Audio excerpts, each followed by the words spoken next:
Yorumlayasın abi.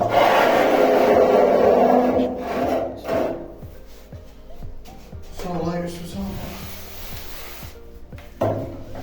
Salam, her vaxtınız xeyir olsun. Bütün izləyiciləri salamlayıram. Dedim işimizdən bir çəkiliş edib paylaşım. Demək, buranın kafelləri, keramogranit, köhnə kafelərdən idi, söküldü. Yerinə 90 dərəcə ilə diagonalla mayak atılıb. Mayaklar da boydan boya fikirli, boydan boya. Buranın subağını vurduq.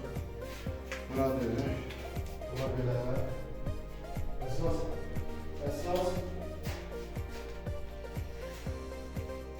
əsas hamam burada.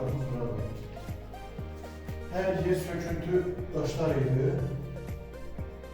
Bunlardan sonra bir şey diyeyim, demək,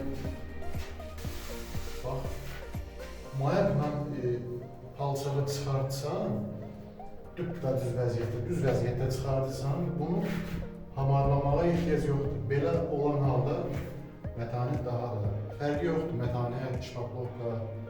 Bunu zatırk eləməyə mənə ehtiyac yoxdur sunağın üstündə. Belə olan halda şpaplovka da yaxşı yapışır, mətanət də yaxşı yapışır. Yəni keyfiyyət axtarırsınızsa, bunu heç vaxt zatırk ürətdirməyin. Bu da bizim bir işimiz. Keramogranitini özümüz işləyik, yəni sulağını özüm vururam. Onda daha da möhtəşəm çıxır, hər yer 90 dərəcə. Mayaklar tam axıra canaqlı, fikir verin. Allah rüyasına çoxlu xeyir versin. İzləmədə qalın inşallah, növbəti işlərimizdə görüşək.